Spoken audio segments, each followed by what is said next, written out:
I'm pretty sure when I go home, everything's going to be just fine. Yeah. Everything's going to be fucking perfect. And everything's been fucking peachy.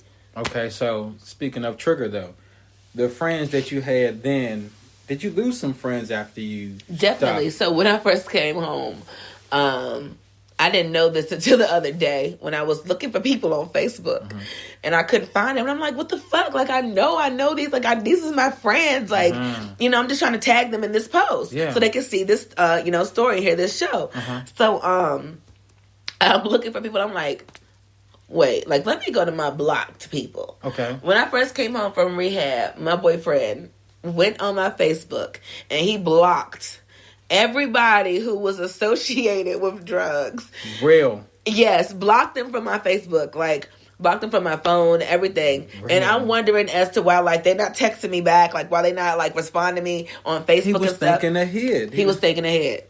Wow. He was thinking ahead. Wow. So, but in the same sense, it's like, I hadn't even hit them up at all, period. Yeah. Until when I was trying to, like, you know. The show. Yes, so exactly. You didn't want to be around them anyway. Like, well, not, you know, because that's something you left in the past. You trying to. I told one of my friends, like, I love her to death, and I'm so proud of her because she got clean and running along with me. I will not say her name, but I'm so proud of her. She looks awesome, like, amazing. And it's been a struggle for me and her. Okay. Like, and we've come a long fucking way.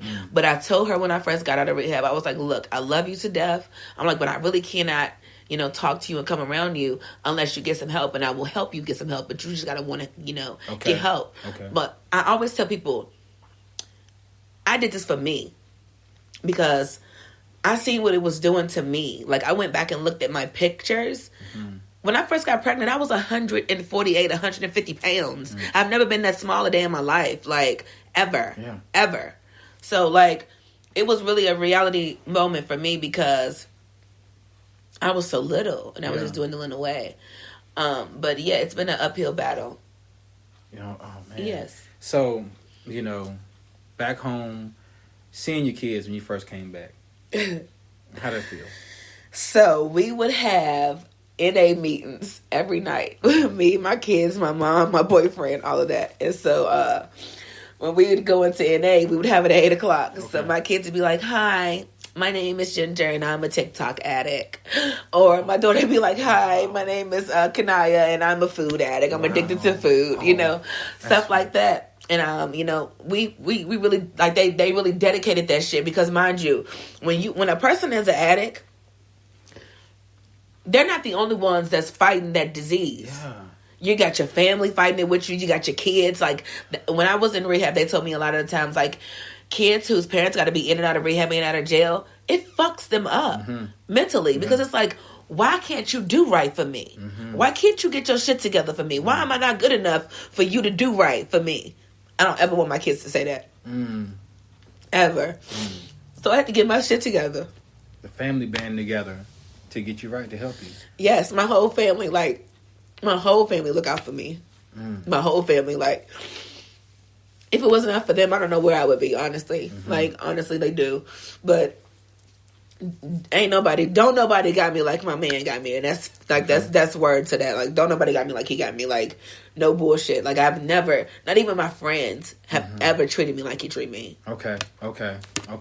So, to the people that may be listening that was, you know, they're still rolling like they've been rolling, like, what do you have to say to them to kind of, you know, maybe direct them in the right way? Because, you know, they still probably doing the same. They probably high right now listening to the damn Facts. show. You know If you got to do fucking drugs, bruh, to, like, do anything, you need help. If you cannot wash your ass without doing a drug, you need help, and that is okay. They have facilities for this shit. They have medicine that will help you get off the drugs. Like, I will never feel those symptoms that I felt ever again because I'm on the medicine because while I was pregnant, mind you, I couldn't have withdrawal symptoms. So they put me on this medicine called methadone. It's the same exact thing as an opiate, but it's prescribed. It's damn near liquid Percocet. Okay. So, like, I put it like this. The government's like, okay, boom. We gonna fuck her up. We gonna get her addicted to these drugs right here. We gonna take them away from her. Make her go out here and look for street drugs. Get her strung out on heroin. Make her find a rehab facility. Boom. We get $20,000 for her in this rehab facility. Bingo. She get out the rehab facility. She might do good. She might relapse. if she relapse, she gonna come right back to the rehab facility. Boom, another $20,000. So as long as they offer me this motherfucking methadone, bitch, I'ma take it. Yeah, yeah. Because I'm not going back to rehab. And see, that's what people talk about, the opioid crisis. You know, that shit is real. That shit is real. They get you addicted to these pills. I was 26 years old with 2 kids. I'm talking about bad as a motherfucker, and I was sniffing heroin, my nigga. Like, this shit is real. This shit is real out here. Like, and it all started for me popping fucking Percocets. Everybody wanted to pop Percocets till they sitting in a fucking methadone clinic with them fucking withdrawal symptoms, and they shitting to the point of where motherfucking they can't even motherfucking wipe their ass. Like, everybody want to get, all the bitches want to fuck a perk dick until that nigga stealing your shit out your house and pawning it because he got a fucking habit now. Everybody want to motherfucking pop Percocets until your kids is getting snatched away from you because you can't keep your piss clean because you got a fucking habit. It's not okay to do drugs, y'all. No. It's not okay. Like, you do not need that shit. Like, anytime you doing drugs, like, your life is going to be in shambles, no bullshit. You do not need that shit. Like, do you think they've been directing this towards the black community? When you look at rap, you look at, you know, every song, you're talking about perking and popping pills. It's like almost a system to come at us. Okay, so listen. I always say that the whole fucking world is a fucking conspiracy. I always say this because they know what people like to hear. They know what people want to hear. They know what intrigues people. Bad shit. People like bad shit. People like the thrill of doing bad shit. Some motherfuckers like the fact that they can sniff a drug and get knocked out and wake up. They like that. They're intrigued by that. Therefore, the rappers know, like, to keep these young black men and women stagnant and to keep them, you know, low in the same motherfucking place that they've been for thousands of years, let's make it cool to do drugs. Yeah. Yeah. Let's make it cool to be okay to do drugs, pop pills, sniff coke, all of that. Because now it's like, it's a competition of who can do the most drugs. And live. Yeah, who can do lean all day long, who can do perks all day long, who can do all these drugs all day long. The whole time your teeth rotting out your fucking head. You ain't got no appetite. You don't know who you is. Motherfuckers taking advantage of you, using you, abusing you because why? They know you high all the time. They don't give a fuck about you. They know you high, so they know you're going to give it to them. And what's crazy is a lot of these rappers don't do these drugs like they are rapping about. They just got us on the drugs. They're scared to death. They're scared to death to touch anything. Scared to death. Ain't going to do shit. And that now, you look at the youth now. Are you worried about Lynchburg State right now as far as these teenagers and what's going on? Because there's a whole lot of... Yes, I am. Yes, I am because, like you said, the rappers are trying to make their shit cool, and it's not cool. Like, health is wealth. Like, you really got to take care of yourself. Like, I'm not trying to see how many drugs I can do and die. I'm trying to see how long I can live and how much fucking money I can make. Like, that's what I'm trying to do. Like, how can I fucking reach these people? How can I, touch somebody? How can I help somebody that needs to be fucking helped? I'm not trying to do no fucking drugs. Like, this shit is... Like, the way people are dying because they mixing this shit so wrong nowadays. They putting fentanyl and coke. Like, that's 2 completely different drugs. You cannot even mix them. One's an upper, one's a downer. They don't go nowhere near each other. Fentanyl, some major that come through, I lost a lot of lives. A lot of friends were killed. Yeah. A lot of friends were killed, yes. Yeah, so it's definitely a dangerous game to be playing out here. Like, honestly, in all honesty, that's the main reason why I would not touch that shit again. I'm scared to death I'm gonna die. I'm scared to death I'm gonna die. I'm scared to death they're gonna have to call my mama, call my boyfriend, like, we just found her blue. In relapse or something, yeah. So, you feel me? Like, that's the one thing I do not want to have to ever go through. I don't got time for that shit.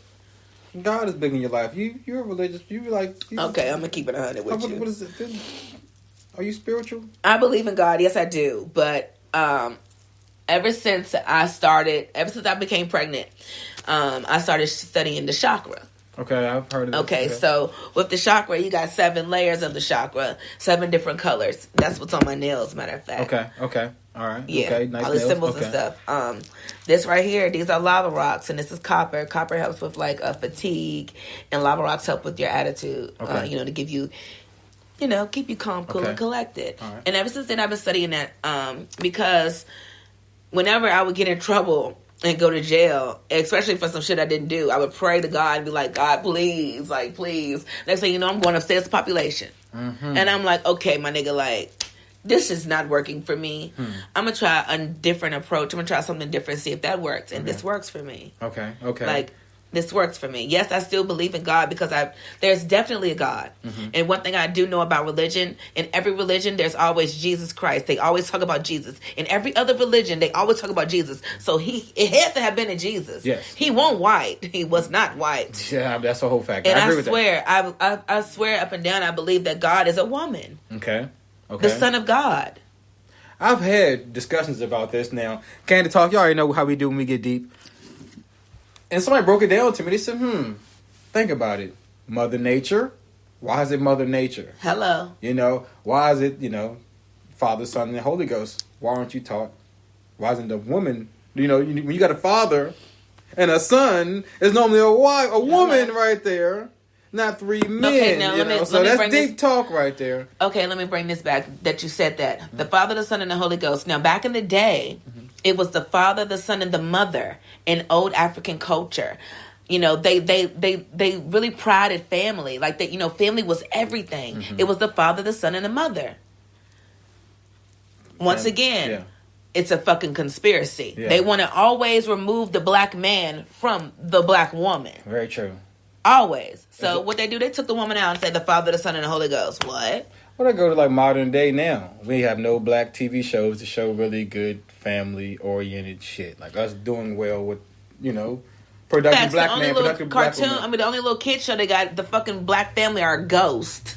Yeah. Haunting a house. Yeah, good point right there. Oh, my God. Okay.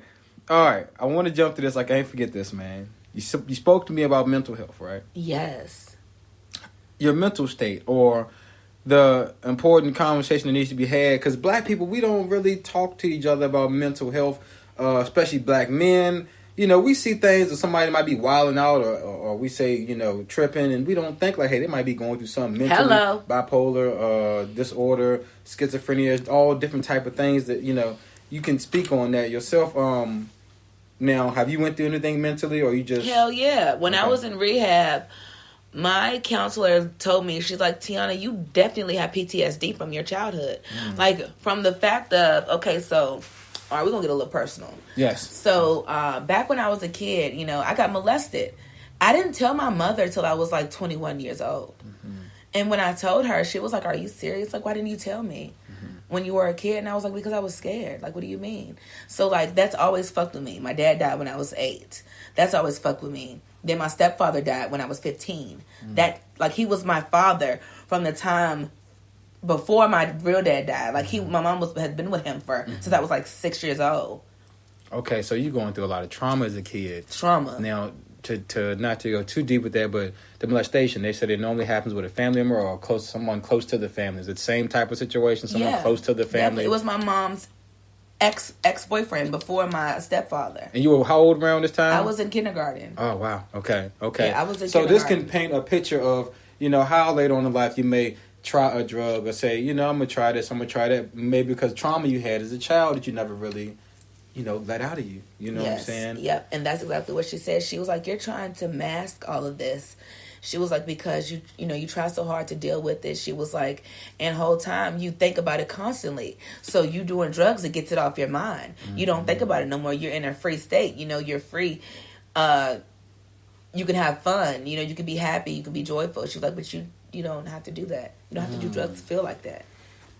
How did it feel when you told your mama? Did it feel like a weight finally lift off you? You finally, No, because I knew my mom was gonna kill that man. Okay. Like, so it was like, okay, what's gonna happen next? I got you. All right, okay. You more scared about how this thing gonna turn out. Like, yeah. All right. Yeah, I'm like, okay, so what's gonna happen next? Damn. And damn. Like, she did what she was supposed to do. Like, as my mother, which I applaud her for that. Like, she did exactly what she was supposed to do. Okay. Like, I love her to death for that. But yeah, like, my childhood was, like I said, and another thing, my mom worked a lot. So, like, we've always had a good relationship. But personally, I've never been able to, like, tell her things personally because of how she would blow up and react. Okay. So, like, we weren't really close, but we were close. You know what I'm saying? Okay. Like, we weren't intimate close. Is what I'm saying. Like, you know, we didn't have the deep conversations. We never had a sex talk. None of that. She was like,